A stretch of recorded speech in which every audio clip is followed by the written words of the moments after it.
जय हिंद दोस्तों।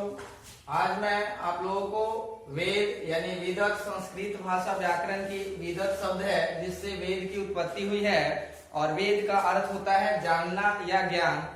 वेद को जानकारी के ख्याल से चार भागों में बांटा गया है, जिसमें पहला आता है आपका ऋग्वेद, दूसरा आता है यजुर्वेद, तीसरा आता है सामवेद, चौथा आता है अथर्ववेद।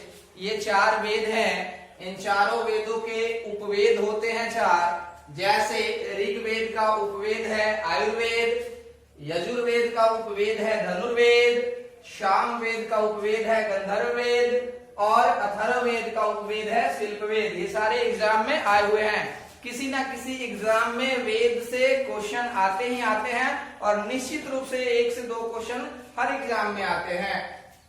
सबसे पहला वेद आता है ऋग्वेद। वेद में पूछा जाता है कि सबसे प्राचीन वेद कौन सा है, तो ऋग्वेद है, और सबसे बाद का वेद कौन सा है, तो अथर्ववेद है। अब इन चारों वेदों में क्या होता है कि ऋग्वेद के पढ़ने वाले को क्या कहते हैं, होत्री कहते हैं। यजुर्वेद के पढ़ने वाले को क्या कहते हैं, अधर्यु कहते हैं। सामवेद को पढ़ने वाले को क्या कहते हैं, उद्गाता या उदात्री कहते हैं। और लास्ट आपका अथर्ववेद है जो सबसे बाद का वेद है, इसे ब्राह्मणी या ब्रह्म कहते हैं। अब आते हैं नंबर 1 पे है ऋग्वेद। ऋग्वेद से बहुत सारे क्वेश्चन आते हैं। ऋग्वेद में नंबर 1 जो वेद है वो देवताओं को समर्पित है। ऋग्वेद में टोटल 10 मंडल है, जिसमें पहला मंडल देवताओं को समर्पित है। दूसरा से लेके 7वां तक जो मंडल है वो वंश मंडल कहलाता है। यानी कह सकते हैं कि राजाओं की वंशावली किस किस मंडल में वर्णित है, तो ऋग्वेद के 2 से लेके 7 तक मंडलों में राजाओं की वंशावली मिलती है।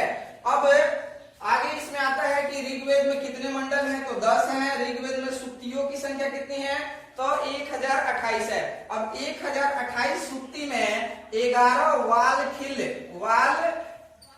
खिल सहित सूक्तियों की संख्या 1028 है। अगर आपके एग्जाम में 1028 ऑप्शन नहीं रहे तो 11 लेस करके 1017 सूक्तियों की संख्या दिया हुआ रहेगा। लेकिन ज्यादातर एग्जाम में क्या होता है, 1028 ही दिया हुआ रहता है सूक्तियों की संख्या।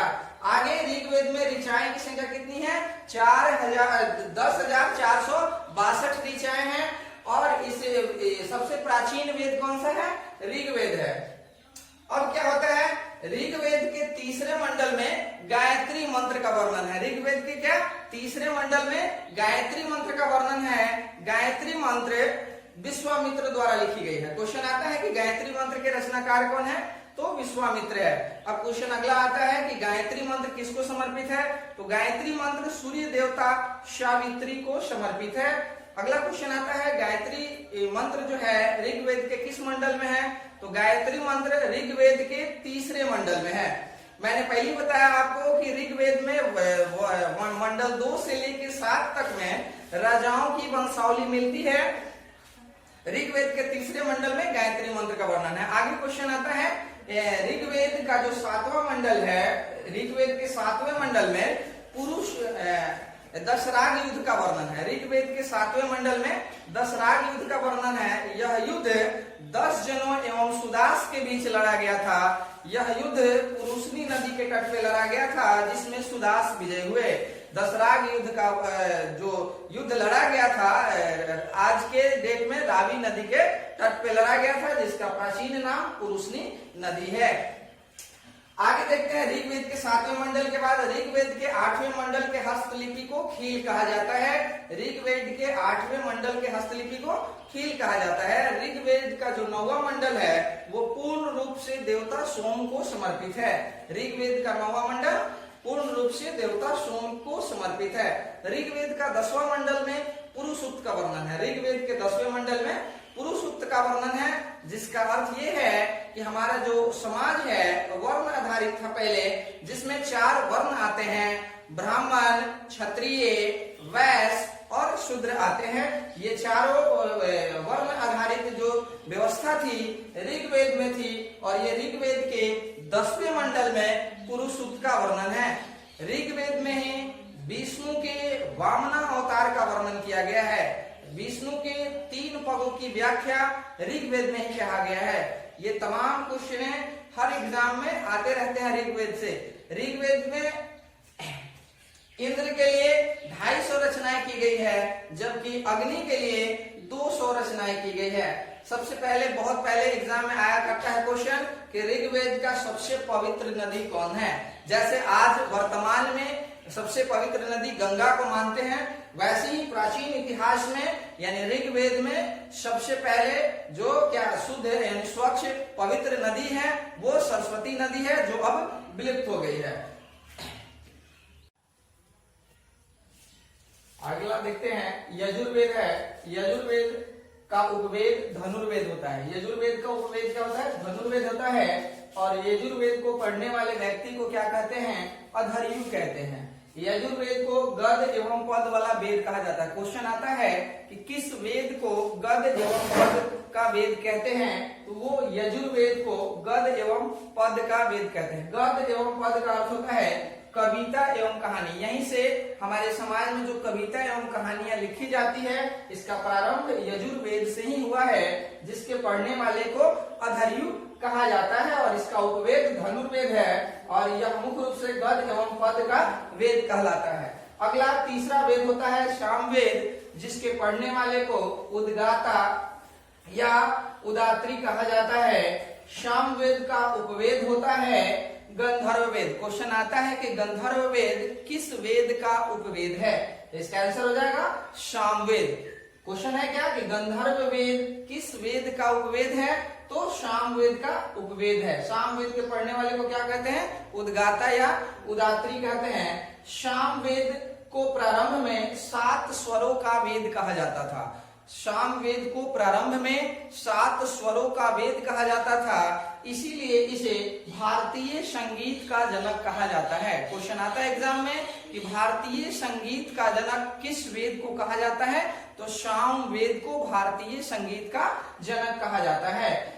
सामवेद में कुल मंत्र उच्चारण 1549, लगभग 1550 मंत्र उच्चारण का वर्णन सामवेद में किया गया है। और लास्ट का वेद है, जो सबसे बाद का वेद है, अथर्ववेद है, जिसके पढ़ने वाले व्यक्ति को ब्राह्मणी या ब्राह्मण कहते हैं। अथर्ववेद का उपवेद क्या होता है?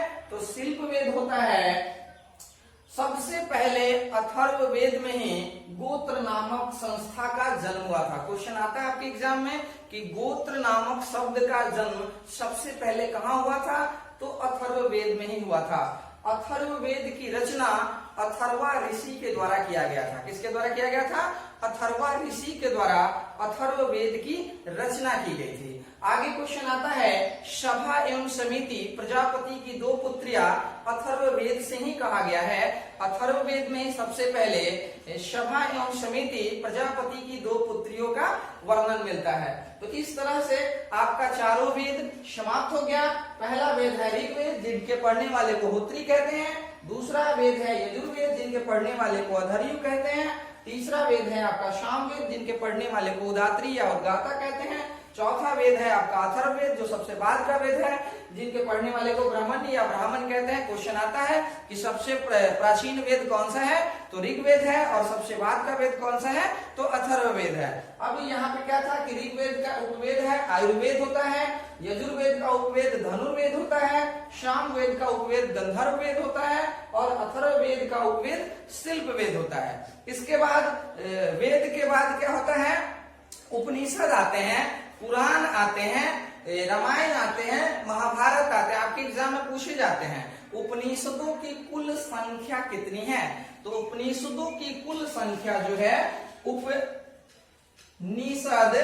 की कुल संख्या 108 है। क्वेश्चन आता है कि उपनिषदों की कुल संख्या कितनी है? तो 108 है। देखिए एक क्वेश्चन आता है कि यम और नचिकेता का वर्णन किस उपनिषद में है?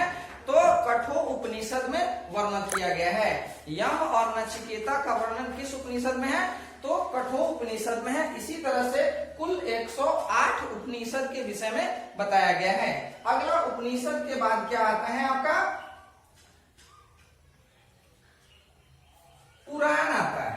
उपनिषद के बाद क्या आता है? पुराण आता है या महापुराण आते हैं। कहीं कहीं महापुराण करके देता है, कहीं कहीं पुराण देता है, जिसकी संख्या कितनी होती है? 18 होती है। होती है, पुराणों की संख्या कितनी होती है? 18 होती है। अब क्वेश्चन आता है आपके एग्जाम में कि सबसे प्राचीन एवं प्रमाणिक पुराण कौन सा है? तो मत्स्य पुराण है। क्वेश्चन अगला आता है कि मत्स्य पुराण का संबंध किस वंश से है? तो आंध्र सतवाहन वंश से है। इस तरह से 18 पुराण के विषय में आप जान सकेंगे। अगला क्वेश्चन आता है कि कितने पुराणों में रजाओं की वंशावली मिलती है? तो मात्र 5 पुराणों में रजाओं की वंशावली मिलती है। ये क्वेश्चन कई बार एग्जाम में आ चुका है कि कितने पुराणों में रजाओं की वंशावली मिलती है? तो मात्र 5 पुराणों में रजाओं की वंशावली मिलती है। जैसे हमने बताया कि सबसे प्राचीन एवं प्रमाणिक पुराण कौन से हैं? तो मत्स्य पुराण है सबसे प्राचीन, जिसका संबंध किससे है? आंध्र सतवाहन वंश से है। उसी तरह से वायु पुराण का संबंध किससे है? गुप्त वंश से है। उसी तरह से वायु पुराण का संबंध किससे है? गुप्त वंश से है। उसके बाद आगे देखते हैं। अब देखिए, वेद का जब रचना किया गया था तो वेद को पढ़ने में कठिनाई होती थी। ये हमारे पास जो 4 वेद है, विदत जो है संस्कृत भाषा शब्द है विदत, इसी से हम वेद की उत्पत्ति हुई है। और ये जब वेद की रचना किया गया, जैसे आपके पास 4 वेद है, ऋग्वेद है, यजुर्वेद है, सामवेद है और अथर्ववेद है। इन चारों वेदों की रचना के समय पढ़ने में काफी कठिनाइयां होती थी, जिसके लिए क्या किया गया? वेदांगों की रचना की गई। जिसके लिए क्या किया गया? वेदांग की रचना की गई।